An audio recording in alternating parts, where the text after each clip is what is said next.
Hello friends, అందరూ బాగున్నారని కోరుకుంటున్నాను. ఈ చుక్కకూరని మనము 10 నిమిషాల్లో ఎలాగా రెడీ చేసుకున్నామో, పుల్లగా మంటగా కారంగా చక్కగా 10 నిమిషాల్లో మనం త్వరగా రెడీ చేసుకోవచ్చు. ఎలా రెడీ చేసుకున్నామో ప్రాసెస్లోకి వెళ్ళిపోదామా? చుక్కకూర మనము ఎలాగో తయారు చేసుకునేది. చుక్కకూర అంతా మనం ఇలా తీసుకొని ఇలాగా కాడలతో సహా మనము తీసుకుంటే చక్కగా మనకి ఉడికిపోయిద్ది. శుభ్రంగా ఇలాగా కట్ చేసి శుభ్రంగా 2-3 సార్లు మనం కడుక్కోవాలి. ఈ ఆకుకూరని మనము ఇలాంటి పాత్ర ఒకటి తీసుకొని దాంట్లోకి ఈ చుక్కకూర అంతా ఇలాగా మనము దాంట్లో తీసుకోవాలి. ఇలాంటి పాత్రలో చక్కగా ఇలాగ తీసుకున్నాక చుక్కకూర అంతా మనము దీంట్లోకి 4-5 పచ్చిమిరపకాయలు ఇలాగా తీసుకోవాలి. వీటిని మనము చక్కగా ఇలాగా విరుచుకొని మొత్తం ఇలాగా వేసి ఇట్లా ఈ సైజు టమాటా ఒకటి మనము తీసుకోవాలి.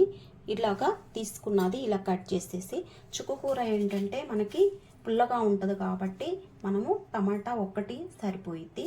దానికి పులుపుకి మనకి చక్కగా వేసుకుంటే సరిపోయిద్ది, ఎక్కువ అవసరం లేదు టమాటా. ఇలాగ కట్ చేసుకొని టమాటాని మనము టమాటా ఇలాగా కట్ చేసి వేసుకున్నాక మనము 1 స్పూను కారము వేసుకోవాలి. చుక్కకూరలో ఏంటంటే కారం కాస్త ఎక్కువే పట్టిద్ది, పుల్లగా ఉంటుంది కాబట్టి. అలాగే 1/2 స్పూను పసుపు వేయాలి. అలాగే మనకి టేస్ట్ సరిపడా సాల్ట్ వేసుకోవాలి.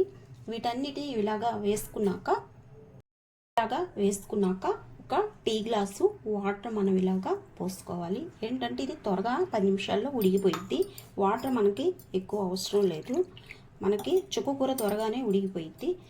ఇలాంటి పాత్ర ఒకటి తీసుకుంటే మనకి మెదుపుకోవటానికి చక్కగా బాగుంటుంది.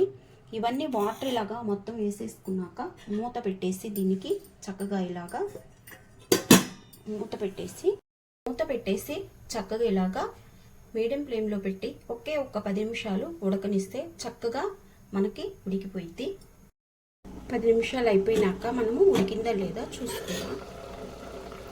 చక్కగా ఇలాగా ఉడికిపోయింది, మనకి రుబ్బుకోవటానికి చాలు. మనం ఇప్పుడు దీన్ని చూసి చక్కగా రుబ్బుకున్నాము.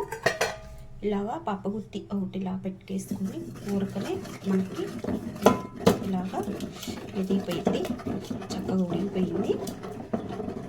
స్టవ్ వెలిగించి కళాయి పెట్టేసి ఆయిల్ వేసుకున్నాం. ఆయిల్ వేడెక్కినాక పోపు దినుసులు వేసుకున్నాం. ఇవి కొంచెం ఎక్కువే ఉండాలి. మనకి ఆవాలు, శనగపప్పు, జీలకర్ర ఇలాగా వేసుకొని పోపు దినుసులు వేయించుకోవాలి. ఇలాగా వేగేటప్పుడు వెల్లుల్లి రెబ్బలు కచ్చాపచ్చాగా మనం ఇలాగా దంచుకున్నది అది వేసుకున్నాం.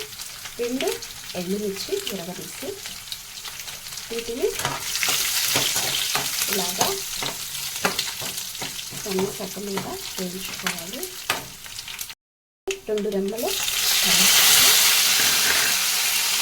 అలాగే సన్నగా తరుక్కున్న ఉల్లిగడ్డ ఇది ఇలాగా వేయించుకోవాలి.